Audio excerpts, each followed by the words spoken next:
Alexander ఆ విధంగా జయిస్తే ఆంగ్లేయులు కూడా ఈస్ట్ ఇండియా అనే ఒక కంపెనీ పెట్టి భారతదేశాన్ని 200 సంవత్సరాలు పరిపాలన చేశారు. మనం పొద్దున్న లెగిస్తే మనువాదం అనుకుంటూ అసలు మనువాదం అనేది ఒక ఫ్యాషన్ అయిపోయింది. మనం ఆ పేర్లు పెట్టుకుంటూ ఆ బ్రాహ్మణుల యొక్క ఆచార వ్యవహారాల్లో నిమగ్నమవుతున్నాం. కాబట్టి ఈరోజు ఒక డిక్లరేషన్ చేయాలి. శ్రీనివాస్ జాజుల గారు, తర్వాత కిరణ్, ఎందుకంటే వాళ్ళు రైజింగ్ స్టార్స్.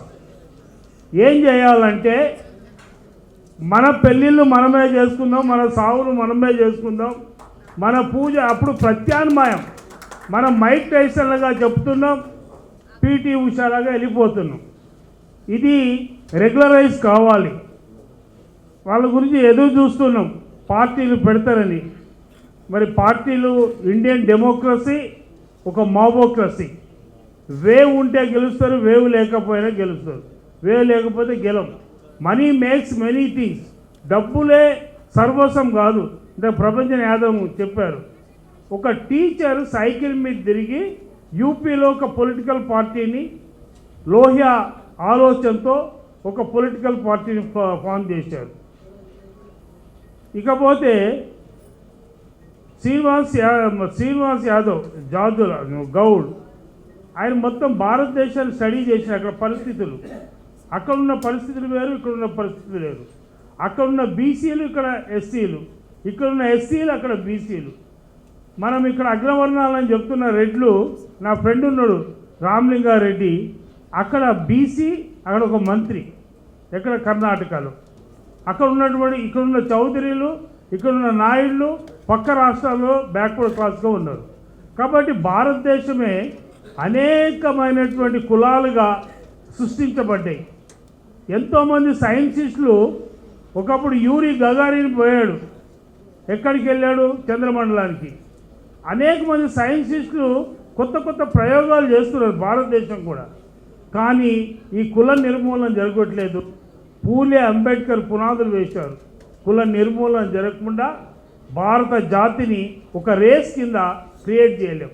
ఆ రేస్ అయినప్పుడే మనం పవర్కి వస్తాం.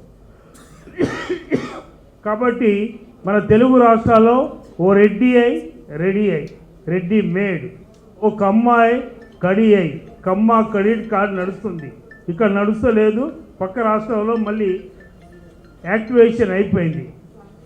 ఓ బొమ్మనే ఓ బడి బొమ్మన్ బోర్డ్, అది నడిచింది కొంతకాలం, ఇంకొక రూపంలో నడుస్తుంది.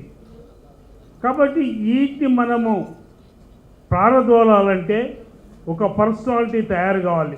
ఫస్ట్ ప్రజలు సైకలాజికల్గా ప్రిపేర్ కావాలి. ఒక ముస్లిం ఉన్నాడు, కరీం భాయ్ వెళ్ళిపోయినా బైసాబ్ ఉన్నాడు కదా, ఒక ముస్లిం ఉన్నాడు, ఒక గ్లూకోజ్ లేనైనా వస్తాడు, ఖాన్ సాబ్ అంటారు, రెడ్డి సాబ్ అంటారు. రెడ్డి ఆయనకి ఏమి లేకపోయినా సాబ్ అనేటప్పుడు ఒక టైటిల్ ఇస్తాడు. అంటే సైకలాజికల్గా మనం ప్రిపేర్ అయిపోయినాం. ఒక 2 ఎకరాలు లేనటువంటి చౌదరిని కూడా చౌదరి అంటాం, చౌదరి సాబ్ అంటారు. అక్కడ యాదవుల్ని కూడా చౌదరి అంటారు, దళితులను కూడా డబ్బు ఉంటే వాళ్ళని చౌదరి అంటారు. కాబట్టి ఈ సమాజం అనేటటువంటిది అనేకమైన కులాలుగా ధ్వంసం చేయబడినటువంటి భారతదేశముని మనము రెగ్యులరైజ్ చేయాలంటే సామాజికమైన విప్లవం రావాలి. సామాజిక విప్లవం రాకుండా ఆ ప్రయత్నం జరుగుతుంది. బుద్ధుడి దగ్గర నుంచి, చార్వాకుల దగ్గర నుంచి అనేక విధాలుగా పోరాటం, చాలాది క్లిష్టమైనటువంటి పరిస్థితులు. ఇప్పుడు శ్రీనివాస్ యాదవ్కి పవర్ రావాలన్నా, దయానంద్కి పవర్ రావాలన్నా, పవర్ అంటే ఏంటి? ఫ్యాను, ఫ్యూను, తర్వాత బ్లూ లైట్ కారు. దానికన్నా ముఖ్యం ఏంటంటే ఆత్మగౌరవంతో, స్వాభిమానంతో మనం ముందుకెళ్లాల్సిన అవసరం ఉంది. పూలే గారు ఏం చెప్పారు? మనం మనువాదం అంటున్నాం, ఆ పేర్లే పెట్టుకుంటున్నాం, స్త్రీల్లాగా 10 బొట్లు పెట్టుకుంటున్నాం. ఆ బ్రాహ్మణుడు చెప్పినట్టంటే ఆ సిద్ధాంతాలు పాటిస్తున్నాం. మన పండుగల వలన ఎంత నష్టపోతున్నాం. అది శాస్త్రీయ పండుగలు పూర్వం ఎందుకు పెట్టారు?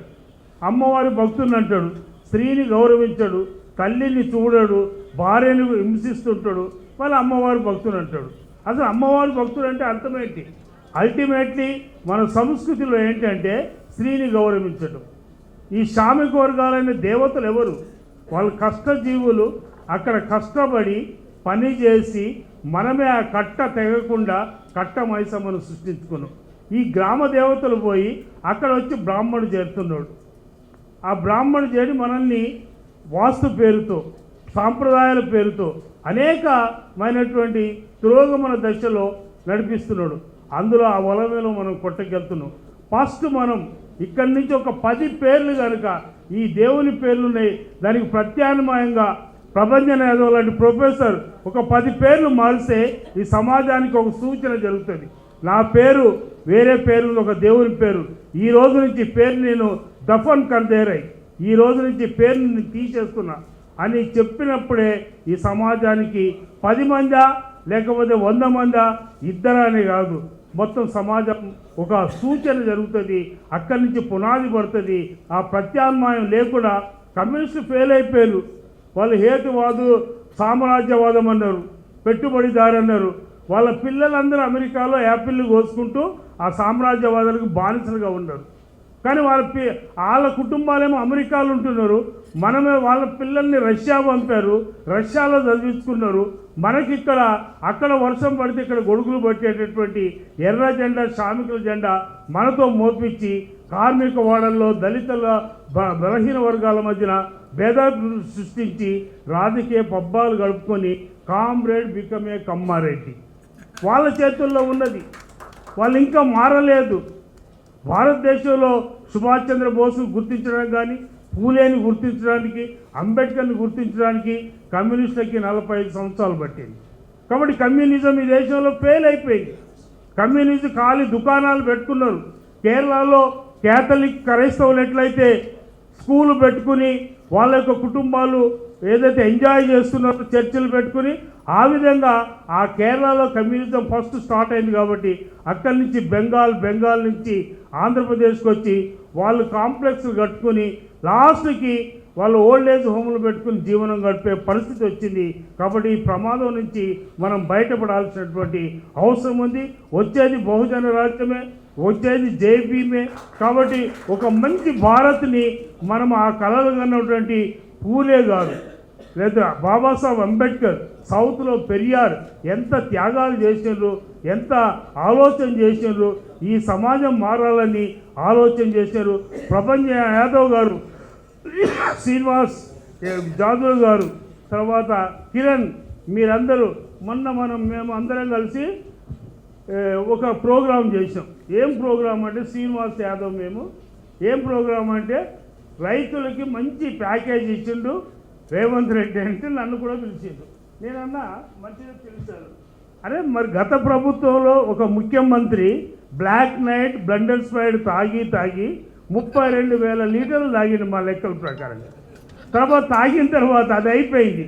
హ్యాంగ్ ఓవర్కి మళ్ళీ ఆయన పోస్టర్కి పాలు పోసిండు. ఎంత 2 లక్షల లీటర్లు పాలు పోసిండు. అయ్యా ఈ ప్రభుత్వం అది మనువాదం అంటారు. ఆ పాలని పౌష్టికాహార లోపంతో బాధపడుతున్నటువంటి వేలాది పిల్లలు ఉన్నారు. ఆ పిల్లల్ని పౌష్టికాహారం తయారు చేయడానికే అంగన్వాడీ సెంటర్లు వచ్చినాయి. అంగన్వాడికి పాలు ఇవ్వండి అంటే మనం చదువుకున్నటువంటి వాళ్ళు, రేమాన్స్ బట్టలు వేసేటోళ్ళు, ఆ మంచిగా ఆ మెట్రో షూ వేసేటటువంటి వాళ్ళు, రేమాన్కి అద్దాలు పెట్టుకునే వాళ్ళందరూ కూడా ఆ పాలంతా బాబాసాహెబ్ అంబేద్కర్ పాదాల కింద పారబోసారు తప్ప వాళ్ళకి ఇవ్వలేదు. మనం ఆలోచన చేద్దాం, ఒక కొత్త పద్ధతిలో ఆలోచన చేద్దాం. అది శాస్త్రీయమైనటువంటి ఆలోచన చేయకుండా మనం ఉట్టిగా స్లోగన్స్ ఇస్తే అది మైక్ టైసన్ లాగా అయిపోతుంది. ఎయిర్టెల్ కంపెనీ, ఎయిర్ అంటే గాలి, టెల్ అంటే అది మాట, గాలి మాటలు అయిపోతాయి. ఆ గాలి మాటలు కాదు, ప్రాక్టికల్గా ప్రభంజన్ యాదవ్ లాంటి ఒక ప్రొఫెసర్ నేను నాకు ట్రైన్లో పరిచయం అయ్యాడు. ట్రైన్లో పరిచయం అయిన తర్వాత ఇద్దరం కలిసి దిగి వెళ్ళిపోయాను. ఆయన ఆఫీస్కి రమ్మన్నాడు. నేను ఢిల్లీలో అప్పుడు ఎక్కువ కాలం ఉంటున్నా. ఆఫీస్కి వస్తే సైకిల్ మీద వస్తున్నాడు. చూడండి ఎంత గొప్ప సోషలిస్టో, గొప్ప నిజంగా పరివర్తన. మన కమ్యూనిస్టు పెద్ద మాటలు చెప్తాడు. వాళ్ళ భార్యలు బొమ్మన, చందన, కళాంజలి, ఆడ ఒక గుండోడు వస్తాడు. మనం చూస్తాం రోజు. ఆ గుండోడికి ఏం సంబంధం ఉంది స్త్రీలకి? లలితా జ్యువెలరీ ఇస్తాడు. అతను వచ్చి చెప్తుంటాడు, అసలు కిరాణా దుకాణం దగ్గర ఉండలేదు, అందరూ పోయి పొద్దున్న లలిత జ్యువెలరీస్ అక్కడ సోమాజిగూడలు ఉంటున్నారు. అంటే సైకలాజికల్గా ఏ విధంగా ప్రిపేర్ చేసిందో చూడండి. బంగారం అంటే ఎట్లా ఆశ ఆడవాళ్ళు కల్పించిందో. కాబట్టి మనము ఆలోచన చేసి ఒక మార్పు గురించి ప్రయత్నం చేస్తాం. తప్పకుండా బహుజన రాజ్యం వస్తుంది. బహుజన రాజ్యం అంటే those who are enjoy reservation they should reservation. IAS family, doctors family, engineers families గారు వర్గీకరణ జరగాలి. వర్గీకరణతో పాటు ఏకీకరణ జరగాలి. ఏది అన్నదమ్ములు చాలామంది చెప్తున్నారు, అభ్యుదయవాదులు, మనము బాబాసాహెబ్ అంబేద్కర్ని కోడ్ చేస్తున్నారు, అందరం సమానమే. అంటే ఇక్కడ వీళ్ళందరూ సమానం కదా. అతను గొప్ప సోషలిస్టు, హోటల్లోడు, ఎవరికి డబ్బులు ఇస్తే వారికి భోజనం పెడతాడు. అందరికన్నా ఇంకా గొప్ప సోషలిస్ట్ ఎవరంటే లారీ ట్రాన్స్పోర్ట్ వాడు. యేసు, గణేషు, వెంకటేషు, పరమేశు, అల్లన్న, మల్లన్న అన్ని దేవుళ్ళు ఉంటారు. ఆ డ్రైవరు డ్యూటీకి ఎక్కేటప్పుడు అగరబత్తీలు ముట్టిస్తాడు, ముట్టించేసి లారీ ఎక్కుతాడు. వాళ్ళకన్నా గొప్ప సోషలిస్ట్ ఎవరండి? మనము విశాల దృక్పథంతో ఉండాలి. మన అన్నలు ఏం చేసే పెద్దరికం తీసుకోవాలి, వర్గీకరణని అంగీకరించాలి. క్రిమిలేయర్ ఏదైతుందో ఆ క్రిమిలేయర్లో కూడా మరి జాదులు లాంటి వాళ్ళు, మన కిరణ్ లాంటి వాళ్ళు ఆలోచన చేసి, శ్రీనివాస్ యాదవ్ లాంటి ఆలోచన, డిస్ట్రిబ్యూషన్ సమానంగా జరగాలి. ఎవరైతే ఏ కులాలు అయితే ఇప్పటి వరకు సెక్రటరియట్లో ఇప్పటి వరకు మరి రాజకీయమైన ప్రాతినిధ్యం లేదో ఆ వర్గాలకు చేరాలంటే ఒక శాస్త్రీయమైనటువంటి వర్గీకరణ జరగాలని కోరుతూ ఈ అవకాశం కల్పించినటువంటి మీ అందరికీ కూడా పేరు పేరున ధన్యవాదాలు చెప్తూ ముగిస్తున్నా.